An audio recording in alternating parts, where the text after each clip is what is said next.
Hello everybody and welcome to another video from That Tassie Wargamer. We're now deep into the coronavirus pandemic, and unlike a lot of you who have seemed to be been pretty busy getting some good videos out, and I've been loving them, spending some time just going through all the different videos relating to wargaming as well as other things like cars and science. But I've sort of been the opposite, I guess. I'm still working 2 days a week, so great loss of income. And I guess I've also stopped gaming. I haven't been able to meet up with my normal gaming mate, and I haven't really been able to exercise in my group that I'm a fitness trainer or fitness leader, and we had to stop it 3 weeks ago. So I'm really missing all that. It probably took a little bit of an impact on my mental health, and rather than absorbing myself or immersing myself in gaming, I've really sort of just been sitting around, not doing an awful lot, but have been working, doing the right thing, staying home unless I'm working or having to go to the shops. I really felt like it today, so I'll probably explain where we're up to. I've got a gaming room downstairs, which is great, but sometimes if it's too cold or too wet, I have to sort of go out of the house to go downstairs, and sometimes I go, I just can't be bothered. So, and I guess at this time when we're all isolated, I didn't want to isolate myself from my family even further. So I talked to my wife, and she has let me come up to, or move my painting desk up to our spare room where I've already got my computer here. So I'm actually in part of the house. I'm not so isolated. So I'm really now starting to feel like I can get into a bit of the hobby again. So I thought what I'd do today is just show you what I've been up to in relation to what I'm planning on painting over the next few weeks, what I've been printing on my 3D printer, and what I've been buying, and what I have found that I bought ages ago and misplaced. So that should be interesting. So first up, I've basically got everything that we're going to be talking about here in front of me. We might as well let's start with the right hand side. Hey, this is a French Indian War blockhouse that I have 3D printed. The file is free on Thingiverse by a designer called Aisling. I'm going to be sending some money his way when I can, because they're top notch. Little issue, and he still is working out some kinks, is I've noticed that some of the roof on the blockhouse generally don't seem to be attached too well. I don't know whether it's my printer or the file itself, but it seems to be a whole row. It could well be my printer. In the end, I'm just going to rip them out. It'll look like, it's in a bit of disrepair maybe. No big deal. Or I might even just glue some new ones on. Really good file. I will post a link to his page on Thingiverse in the description. Really nice. So still ironing out some kinks with as you can see, a few lines on my printer. It seems to print really well, but when it gets to a certain height, it doesn't. Something to do with the Z-axis maybe. So if any of you can comment as to why it might be doing that. A little bit of separation. Thought maybe it was the fan, but the fan is kicking in, so I'm not sure why. Lovely detail. The door actually comes like it was printed separate. So I'm going to be putting a filler primer on there and painting them up. I've actually printed two, one for myself, one for my mate. They're both mine. They're going onto the same table eventually, but I've printed them for the two of us. I just started getting the walls done too. Oh no, I have to glue that back on. I can't believe I just did that. It's a little bit brittle, so I'm really getting some separation. Obviously, it's some of the, a little bit brittle. I'll have to see what I can do. They are a little bit thin, I think too, so maybe that might be something to do with it. I'll have to glue that back on. But yeah, they're going to go to the table and they're going to look pretty good actually, so not bad. I was planning on using coloured pencils, round pencils, and gluing them into place. Gluing them in and then painting them up, but these are even better. Next on my painting, I bought these ages ago.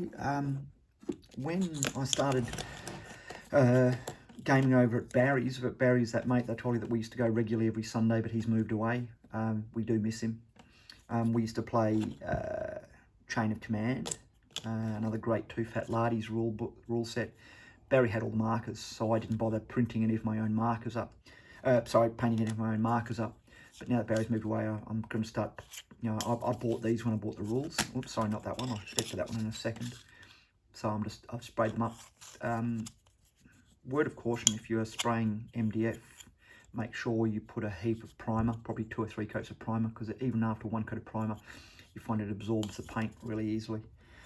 So you might need to build it up a bit. That one there is just something I did. I designed that myself on my printer. The star's not quite right, as you can see. I think that on a proper US star, it should be straight across. But they'll make do. I did it just to see what I could do on the printer. It looks okay, I guess. I've also done some Japanese ones and a British one on the printer. And there, I've made them available on Thingiverse. I'll put the tag, and I'll put the link in later. Recent purchases. I can't remember if I've already spoken to you about this one in particular. I may have done. I bought some Warlords British regulars on campaign. Lately I have been buying Galloping Major. However, these ones were really cheap on a Mighty Ape. They look really good.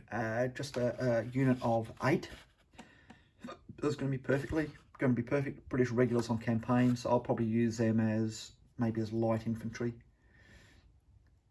There we go, some good, well modelled, and they fit really nicely with the size. These are appear to be, you know, almost true 28mm.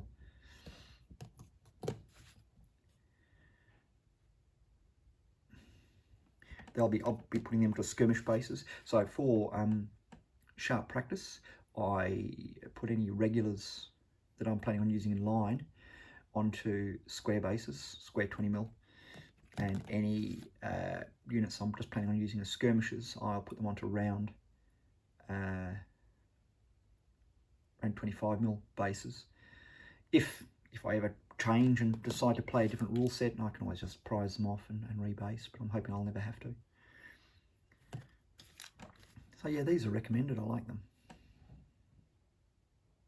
Yeah, they went pretty cheap. I can't remember what they were, but they were well under 20 Aussie dollars. So I haven't done anything with them yet. I haven't cleaned them up, as you can see. Pretty nice clean molds. Not a lot of problem with the moulding. So I might have shown you those ones in the past, but anyway, that's those ones. Now, anyone who's not aware, Too Fat Lardies are also moving into a specific era for late ancients. They're bringing out a rule set called Infamy. Look it up. There's a little bit of information now, sort of on the Too Fat Lardies website, as well as there's discussions on some of the Too Fat Lardies pages on Facebook. So again, I just wanted to get into trialing something different than some of my other things I've been painting recently. So I just went and bought Pompey the Great and Marcus Crassus. Obviously the two of them were allies for a while, along with Julius Caesar, late Republic, or Caesarian, and then they became enemies as they fought in, essentially, I think it was a civil war. And also bought some Balearic slingers. I was going to buy some Roman. I like collecting metal. I was going to buy some other Romans as well, but really this is all they had on special. I just went and bought some reasonably cheap just to give it a go. So I'm going to be painting these up, and at least then I'll be getting my ancients off. This is the first group of ancients I bought. I've got Dark Age miniatures. I've got some Anglo-Danes and some Vikings Dark Ages, but these are the first ones for the Republican Romans. So yeah, excited about getting into a new rule set, especially anything to do with Too Fat Lardies. Always brilliant.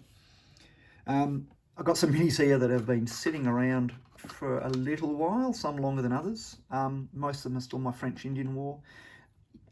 One of the first boxes I bought was for the Warlord Games Colonial Militia. I painted up almost all of them, as many as I needed basically to play originally muskets and tomahawks, and then sharp practice. For some reason I realised I'd had, what have we got, about 10 miniatures that I set aside and hadn't bothered painting. So I'm going to paint these up. It just allows me to, if I want to have a greater irregular force, I've got an additional group and a half of militia, colonial militia. Now those miniatures are really, if you look at the dress, really is American War of Independence. So they're lacking the Indian leggings and the fringe outfit, which the fringe jacket, which I don't think really became popular until 20 years later. But I've painted some of them with red, some of them with blue, I think, on my painted ones. I can show you them later. So I have a little bit of trouble focusing, come on.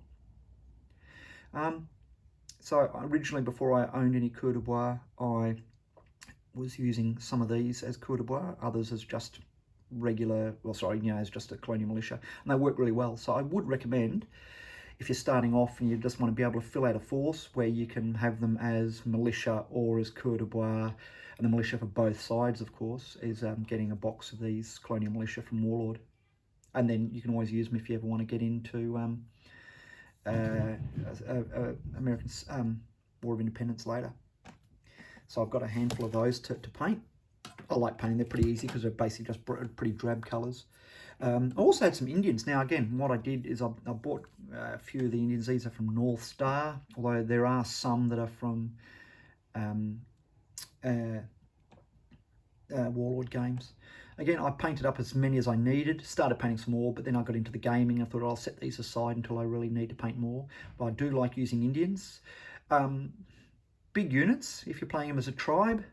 And sometimes they just have a really good impact. Other times they can get wiped out really easily. Other times they'll hold their ground and be really good. So yeah, I don't mind the Indians. I'm planning on making probably a bigger force.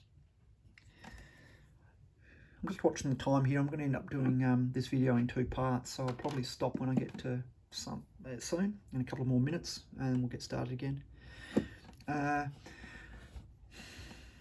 This hasn't been, this has had a army painter coat, hasn't been sprayed with anything flat yet.